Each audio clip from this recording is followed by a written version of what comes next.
ಇವತ್ತಿನ ದಿವಸ ನಮ್ಮ ಪಕ್ಷದ ಮಹಿಳಾ ಜಿಲ್ಲಾಧ್ಯಕ್ಷರಾದ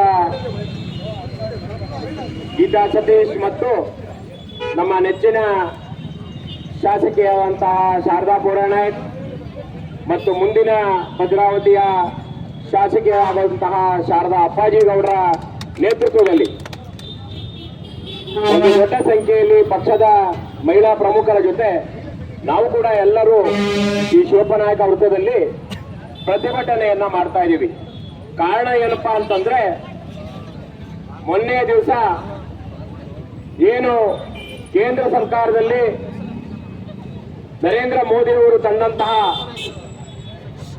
ಬಿಲ್ಲನ್ನ ಕಾಂಗ್ರೆಸ್ ಮತ್ತು ಮಿತ್ರ ಪಕ್ಷಗಳು ಆ ಬಿಲ್ಲಿಗೆ ಬೆಂಬಲವನ್ನು ಸೂಚಿಸದೆ ಅವರ ಯಾವತ್ತೂ ನಡ್ಕೊಂಡ್ಬರುವಂತಹ ಮಹಿಳಾ ವಿರೋಧಿ ತತ್ವವನ್ನ ಅವರ ಇಡೀ ದೇಶಕ್ಕೆ ತೋರಿಸಿದ್ದಾರೆ. ಅವರ ಸಿದ್ಧಾಂತ ಅಂತೇಳಿ ಹಿಂದೆ ನಮ್ಮ ನಾಯಕರಾದ ಮಾಜಿ ಪ್ರಧಾನಿಗಳು ದೇವೇಗೌಡರ ಅವರು ತಂದಂತಹ ಒಂದು ಕಾನೂನಿನಲ್ಲಿ ಇವತ್ತು ನಾವು ಸ್ಥಳೀಯ ಸಂಸ್ಥೆಗಳಲ್ಲಿ ಇವತ್ತು ಕೂಡ 33% ಮಹಿಳೆಯರಿಗೆ ಕೊಟ್ಟಿರೋದು ನೀವೆಲ್ಲರೂ ಕೂಡ ನೋಡ್ತಾ ಇದ್ದೀವಿ.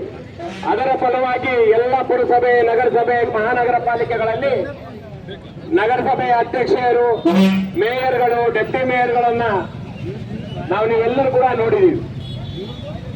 ಅವರು ಉದಾಹರಣೆಗೆ ಶಿವಮೊಗ್ಗ ಮಹಾನಗರ ಪಾಲಿಕೆಯಲ್ಲೇನೆ ಹಿಂದೆ ಮಹಿಳಾ ಮೇಯರ್ ಆಗಿ, ಮಹಿಳಾ ಡೆಪ್ಟಿ ಮೇಯರ್ ಆಗಿ ಬಹಳ ಉತ್ತಮವಾದ ಕಾರ್ಯವನ್ನ ನಿರ್ವಹಿಸಿದವರು ಮಹಿಳೆಯರು ಅಂತೇಳಿ ಈ ಸಂದರ್ಭದಲ್ಲಿ ಹೇಳಲಿಕ್ಕೆ ಬಯಸ್ತೇನೆ. ಈ ತರಹದ ಒಂದು ಸಂದರ್ಭದಲ್ಲಿ ನಾವೆಲ್ಲಕ್ಕೂ ಸಮಾನವಾಗಿ ಇರುವಂತಹ ಮಹಿಳೆಯರ ಈ ಬಿಲ್ಲನ್ನ ವಿರೋಧಿಸಿರೋದು ನಿಜಕ್ಕೂ ಅದು ಕರಾಳ ನಡೆಯಾಗಿದೆ. ನಮ್ಮ ದೇಶಕ್ಕೆ ಒಂದು ಕರಾಳ ಗೆಲುವನ್ನಾಗಿ ಅವರು ಆಚರಣೆ ಮಾಡುವಂತಹ ಒಂದು ಕೆಟ್ಟ ಸಂಪ್ರದಾಯವನ್ನ ಆಡಿದ್ದಾರೆ ಅಂತೇಳಿ ಈ ಸಂದರ್ಭದಲ್ಲಿ ಹೇಳ್ತಾ, ಮತ್ತು ಅವರು ಕೊಡೋ ಕಾರಣಗಳು ನಿಜಕ್ಕೂ ಅದನ್ನ ಸಪೋರ್ಟ್ ಮಾಡದೆ ಕಾಂಗ್ರೆಸ್ನವರು ಅದನ್ನ ಬಿಲ್ಲನ್ನ ಪಾಸ್ ಆಗಕ್ಕೆ ಬಿಡಲಿಲ್ಲ. ಬಿಲ್ ಬಿದ್ದೋಯ್ತು. ಮಹಿಳೆಯರಿಗೆ ಇದೇನು ಇವತ್ತು ಸಡನ್ ಆಗಿ ಇಟ್ಟಿದ್ದೀರಿ ಅನ್ನೋ ಪ್ರಶ್ನೆ ಅವರಲ್ಲಿ ಇತ್ತು. ಆದರೆ ಸಡನ್ ಆಗಿ ಇಟ್ಟಿರೋ ಪ್ರಶ್ನೆ ಅಲ್ಲ ಇದು. ಸುಮಾರು ವರ್ಷಗಳಿಂದಾನೇ ಹಿಂದೆ ನಮ್ಮ ಮಾಜಿ ಪ್ರಧಾನಿಗಳು, ನಮ್ಮ ಪಕ್ಷದ ರಾಷ್ಟ್ರಾಧ್ಯಕ್ಷರಾದಂತಹ ಸನ್ಮಾನ್ಯ ದೇವೇಗೌಡ ಸರ್ ಅವರು ಸಹ ಇದನ್ನ 2 ಬಾರಿ ಮಂಡನೆ ಮಾಡಿರ್ತಕ್ಕಂಥದ್ದು ತಮಗೆಲ್ಲರಿಗೂ ಗೊತ್ತಿರ್ತಕ್ಕಂಥದ್ದು ವಿಚಾರ. ಆದರೂ ಅವರು ಇದನ್ನ ಹೊಸ ವಿಚಾರ ಅನ್ನೋ ರೀತಿಯಲ್ಲಿ ವರ್ತನೆ ಮಾಡಿರೋದು ನಮ್ಗೆ ಯಾಕೋ ಅರ್ಥ ಆಗಲಿಲ್ಲ. ಇನ್ನು ಡಿಲಿಮಿಟೇಷನ್ ವಿಚಾರ ಸಂವಿಧಾನಾತ್ಮಕವಾಗಿ ಇಷ್ಟು ವರ್ಷಕ್ಕೊಂದ್ಸರಿ ಮಾಡಬೇಕು ಅನ್ನೋ ಒಂದು ಕಾನೂನು ಇದೆ. ಆ ಕಾನೂನು ಚೌಕಟ್ಟಲ್ಲಿ ಆ ಸಬ್ಜೆಕ್ಟನ್ನು ಸಹ ಸೇರಿಸಿಟ್ಟಿದ್ರು. ಆದರೆ ಇದ್ರ ಜೊತೆಗೆ ಅದನ್ನು ಇಡಬಾರ್ದು ಅನ್ನೋದು ತಪ್ಪು. ಅವ್ರು ತಮ್ಮ ಸಲಹೆ ಸಹಕಾರಗಳು ಏನೇ ಇದ್ರೂ ಕೊಡ್ಬೋದಿತ್ತು. ಈಗೆಲ್ಲ ಹೀಗೆ ಮಾಡಿ, ಇಲ್ಲ ನೀವು ಜನಸಂಖ್ಯೆ ಆದರ್ಶಿ ಮಾಡಿ, ಇಲ್ಲ ಈಗಿರ್ತಕ್ಕಂಥ ವೋಟರ್ಸ್ ಆದರ್ಶಿ ಮಾಡಿ, ಆ ರೀತಿಯ ಸಲಹೆಗಳನ್ನು ಸರ್ಕಾರಕ್ಕೆ ಕೊಡ್ತಕ್ಕಂಥ ನಿಟ್ಟಿನಲ್ಲಿ ಕೊಟ್ಟು ಅದನ್ನು ಸಂವಿಧಾನಾತ್ಮಕ ಚೌಕಟ್ಟಿನಲ್ಲಿ ಏನು ಮಾಡಬೇಕು ಅನ್ನೋಕ್ಕೆ ಒಂದು ಅವಕಾಶ ಕೊಟ್ಟಿದ್ರೆ ನಿಜಕ್ಕೂ ಇವತ್ತು ಒಂದು ಒಳ್ಳೆಯ ಐತಿಹಾಸಿಕ ಒಂದು ಬಿಲ್ ಪಾಸ್ ಆಗ್ತಾ ಇತ್ತು. ಆದರೆ ಮಹಿಳೆಯರಿಗೆ ಎಲ್ಲೋ ಒಂದು ಕಡೆಗೆ ಕಾಂಗ್ರೆಸ್ ಅವರು ಮಾಡಿರ್ತಕ್ಕಂಥ ಒಂದು ಅನ್ಯಾಯ ಅಂತ ಹೇಳ್ತೀನಿ. ಈ ರೀತಿಯ ಅವರ ವರ್ತನೆ ನಮ್ಗೆ ಅರ್ಥ ಆಗಲಿಲ್ಲ. ಎಲ್ಲೋ ಮಹಿಳೆಯರು ಪರವಾಗಿದ್ದೀವಿ ನಾವು ಅಂತ ಹೇಳ್ತಾ ಮಹಿಳೆಯರಿಗೆ ನಾವು ಸಬಲೀಕರಣ ಮಾಡ್ತಾ ಇದ್ದೀವಿ ಅಂತ ಹೇಳೋದು ಒಂದು ಕಡೆಗಾದರೆ, ಎಲ್ಲೋ ಒಂದು ಕಡೆಗೆ ಅವರ ಹಕ್ಕನ್ನು ಮೊಟಕುಗೊಳಿಸ್ತಕ್ಕಂಥ ಒಂದು ವ್ಯವಸ್ಥೆನ ಅವರು ಮಾಡ್ತಾ ಇದ್ದಾರೆ. ಈ ರೀತಿ ಅವರ ವರ್ತನೆ ಒಳ್ಳೆಯದಲ್ಲ. ಮುಂದಿನ ದಿನದಲ್ಲಿ ಮಹಿಳೆಯರು ಅವರಿಗೆ ತಕ್ಕ ಉತ್ತರವನ್ನು ಕೊಡ್ತಾರೆ ಅಂತ ಹೇಳೋಕ್ಕೆ ಇಷ್ಟಪಡ್ತಾ, ಇವತ್ತಿನ ಇಂಥ ಬಿಸಿಲಲ್ಲೂ ನಮ್ಮ ಮಹಿಳೆಯರೆಲ್ಲ ಬಂದು ಸಪೋರ್ಟ್ ಮಾಡಿರ್ತಕ್ಕಂಥದ್ದು ಎಲ್ಲ ನಮ್ಮ ನಮ್ಮ ಲೇಡಿ ಮುಖಂಡರುಗಳಿಗೂ ಎಲ್ರಿಗೂ. ಯಾಕಂದರೆ ಮಹಿಳೆಯರಿಗೆ ಪುರುಷರ ಸಹಕಾರ ಇಲ್ಲದೆ ಮಹಿಳೆಯರು, ನಾನು ಶಾಸಕಿ ಆಗಿದ್ದೀನಿ ಅಂದರೆ ಮಹಿಳಾ ಕೋಟದಲ್ಲಿ ಆಗಿಲ್ಲ. ಪುರುಷರ ಸಹಕಾರದೊಂದಿಗೆ ನಾನು ಸಹ ಶಾಸಕಿಯಾಗಿ ಇವತ್ತು ನಿಮ್ಮ ಹತ್ರ ಮಾತಾಡ್ತಾ ಇದ್ದೀನಿ. ಆದರೆ ಏನು ಹಿಂದೆ ಓಟ್ ಕೊಡೋಕ್ಕೆ ಇರಲಿಲ್ಲ.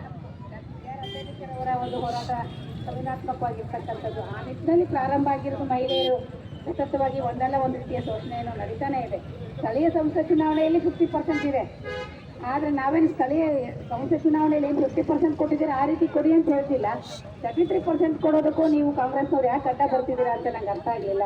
ಈ ಧೋರಣೆಯನ್ನು ಅವ್ರು ಬದಲಾವಣೆ ಮಾಡ್ಕೊಳ್ಬೇಕು ಅಂತ ಹೇಳ್ತಾ ಇವತ್ತು ಇಲ್ಲಿ ಬಂದು ನಮಗೆಲ್ಲ ಸಪೋರ್ಟ್ ಮಾಡಿರ್ತಕ್ಕಂಥ ನಮ್ಮ ಶಿವಮೊಗ್ಗ ನಗರದ ಎಲ್ಲ ಮಾಧ್ಯಮ ಮಿತ್ರರಿಗೆ ಎಲ್ರಿಗೂ ಧನ್ಯವಾದಗಳನ್ನ ಹೇಳಿ, ನಮ್ಮ ಪಕ್ಷದ ಜಿಲ್ಲಾಧ್ಯಕ್ಷರು, ಕಾರ್ಯಾಧ್ಯಕ್ಷರು, ತಾಲೂಕು ಅಧ್ಯಕ್ಷರುಗಳು, ಮಹಿಳೆಯರಿಗೆ ಎಲ್ರಿಗೂ ನಾನು ಧನ್ಯವಾದಗಳು ಹೇಳಿ ನಾನು ಮಾತು ಮುಗಿಸ್ತಾ ಇದ್ದೀನಿ. Thank you. 30% ಮೀಸಲಾತಿ ಕೊಡ್ತೀನಿ ಅಂತೇಳಿ ಅವತ್ತೇನು ದೇವೇಗೌಡರ ಅಪ್ಪಾಜಿ ಅವರು ಹೇಳಿದ್ರು, ಅದು ಬರೀ ಬಾಯಿ ಮಾತಲ್ಲೇ ಬರ್ತಾ ಇದೆ. ಇಲ್ಲಿವರೆಗೂ 30-32 ವರ್ಷ ಆದ್ರೂ ಇವತ್ತಿನವರೆಗೂ ಕಾರ್ಯರೂಪಕ್ಕೆ ಯಾವುದೇ ಕಾರಣಕ್ಕೂ ತರ್ತಾ ಇಲ್ಲ. ಏನಕ್ಕೆ ಕಾರಣ ಅಂತ ಯಾರಿಗೂ ಗೊತ್ತಾಗ್ತಾ ಇಲ್ಲ. ಆದರೆ 33% ಹೆಣ್ಮಕ್ಳು ಕೊಟ್ಟರೆ ಇವತ್ತು ಏನು ಕೆಲಸ ಆಗುತ್ತೆ ಅನ್ನೋದ್ರ ಬಗ್ಗೆ ಅವರು ಯೋಚನೆ ಮಾಡಬೇಕು. ಹೆಣ್ಮಕ್ಳು ಯಾವುದೇ ಥರದ ದೋಷ ಏತಕ್ಕಾಗಿ ಹೋರಾಟ, ನ್ಯಾಯಕ್ಕಾಗಿ ಹೋರಾಟ. ಇದೆ. ಆದ್ರೆ ಹೆಣ್ಮಕ್ಳನ್ನ ಗೃಹಲಕ್ಷ್ಮಿ ದುಡ್ಡು ಕೊಟ್ಟು ಮೇಲೆ ಹೆಣ್ಮಕ್ಳಿಗೆ ನಾವು ಕೊಡ್ತಾ ಇರೋದ್ರಿಂದ ಅಲ್ಲಿ ಒಂಥರ ತೋರಿಸ್ತಾ ಇದ್ದಾರೆ.